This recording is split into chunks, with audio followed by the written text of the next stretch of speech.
नमस्कार.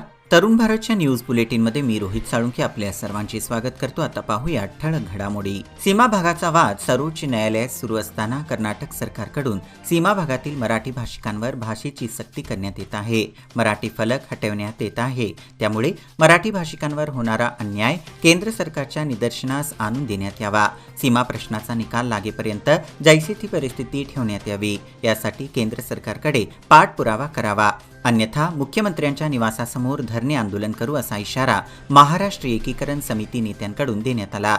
मराठा मंदिर येथे महाराष्ट्र एकीकरण समितीचे नेते व सीमा प्रश्न तज्ज्ञ समिती अध्यक्ष व खासदार धैर्यशील माने यांच्या उपस्थितीत झालेल्या बैठकीत सध्याची परिस्थिती सांगण्यात आली. यावेळी प्रकाश मरगाळी, मालोजी अष्टेकर, अनिल पाटील, मनोहर किनेकर यांनी येथील परिस्थितीची जाणीव करून दिली. कौटुंबिक वादातून पत्नीचे अश्लील व्हिडिओ सोशल मीडियावर व्हायरल करण्याची धमकी देणाऱ्या पतीला येथील जिल्हा CEN पोलिसांनी अटक केली आहे. या कारवाईने एकच खळबळ माजली आहे. सोशल मीडियावरही हे प्रकरण ठळक चर्चेत आले आहे. किरण पाटील, वय वर्षे 28, राहणार अम्मनगी, तालुका हुक्केरी असे त्या पतीचे नाव आहे. जिल्हा CENचे पोलीस निरीक्षक BR गड्डेकर व त्यांच्या सहकार्यांनी किरणला अटक करून त्याला न्यायालयासमोर हजर केले आहे. पत्नीने दिलेल्या फिर्यादीवरून ही कारवाई करण्यात आली आहे.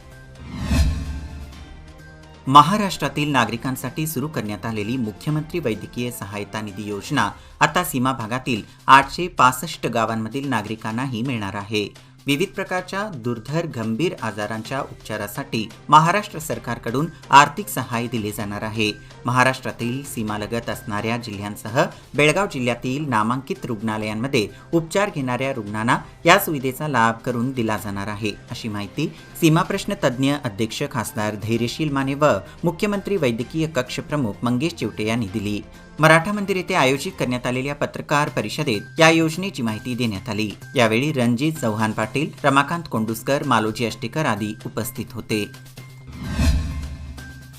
रोटरी अन्नोत्सवामध्ये कानडी व इंग्रजी फलकांच्या बरोबरच मराठी फलकही लावण्यात येतील. त्यामुळे या अन्नोत्सवावर बहिष्कार न घालता मराठी संघटना आणि भाषिकांनी तसेच तमाम बेळगावकरांनी अन्नोत्सवाला पाठिंबा द्यावा, असे आवाहन रोटरी क्लबचे अध्यक्ष जयदीप सिद्धनवर यांनी केले आहे. CPED मैदानावर शनिवारपासून रोटरी अन्नोत्सवाला प्रारंभ होत आहे. मात्र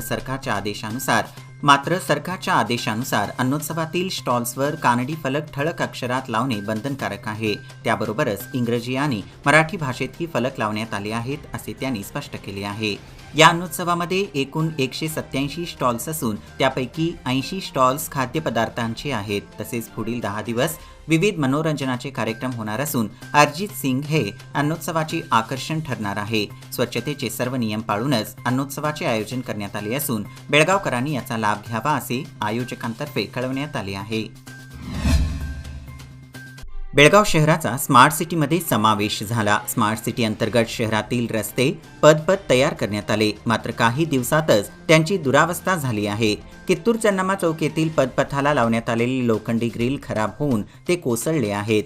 त्याची दुरुस्ती करण्याकडे दुर्लक्ष करण्यात आले आहे. त्यामुळे अपघात घडण्याची शक्यता असून तातडीने त्याची दुरुस्ती करावी, अशी मागणी होत आहे.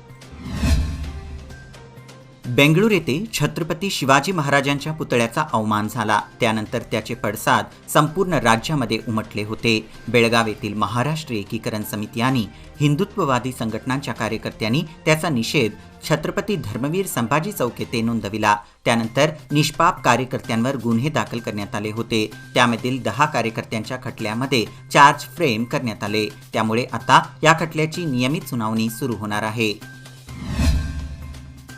उद्या शुक्रवार दिनांक 5 जानेवारी रोजी रोटरी क्लब ऑफ बेलगाम आयोजित अन्नोत्सव 2024 निमित्त सतीश शुगर क्लासिक शरीर सौष्ठव स्पर्धेतील सायंकाळी 5 वाजता CPED मैदानावर अंतिम फेरीचे आयोजन करण्यात आले आहे. यंदा या स्पर्धेचे 11वे पर्व असून या अंतिम फेरीत संपूर्ण भारतातील 100 ज्येष्ठ शरीर सौष्ठवपटू आपल्या पिळदार शरीर यष्टीचे प्रदर्शन करणार आहेत. ही स्पर्धा 55 ते 100 व पुढील वजनी गटात घेण्यात येणार आहे. या स्पर्धेत एकंदरीत 23,05,000 रुपयांची पारितोषिक देण्यात येणार आहेत. या स्पर्धेत सर्व राष्ट्रीय स्तरावरील नोकरवर्ग, railway sports board, all India coal आणि सेंट्रल रेव्हेन्यू बोर्ड अशा टॉप 34 युनिट्समधील शरीर सौष्ठवपटू भाग घेणार आहेत, अशी माहिती बेळगाव शरीर सौष्ठव संघाचे गंगाधर एम, BDBBAचे सेक्रेटरी आणि स्टेट जज हेमंत हावड, BDBBAचे खजिनदार आणि नॅशनल जज बसवराज अरळीमट्टी आणि BDBBAचे डायरेक्टर शेखर जानवेकर यांनी दिली.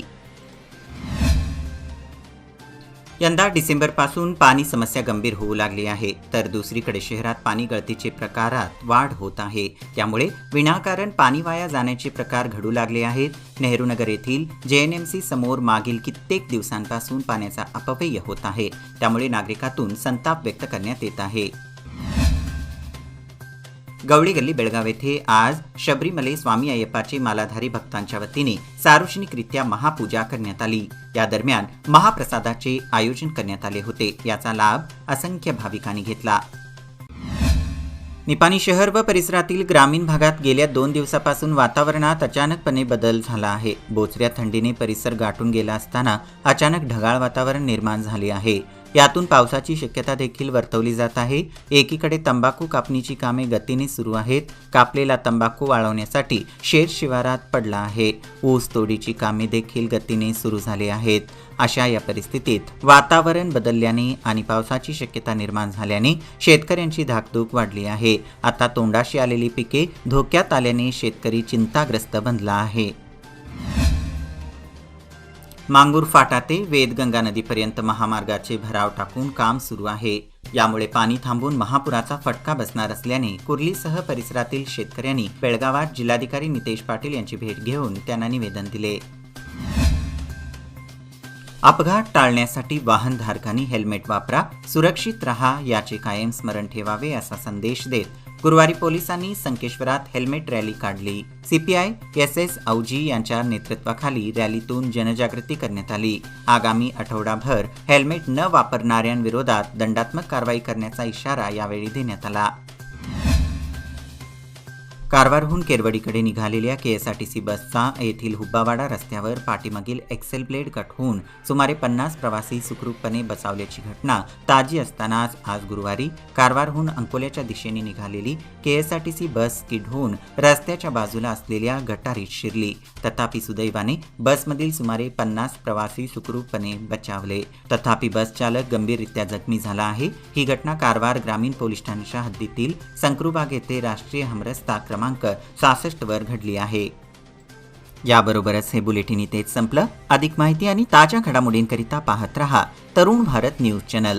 तसेच आमच्या चॅनलला लाईक, शेअर आणि सबस्क्राईब करायला विसरू नका. विश्वासार्ह बातम्यांसाठी दररोज सकाळी वाचा दैनिक तरुण भारत. धन्यवाद.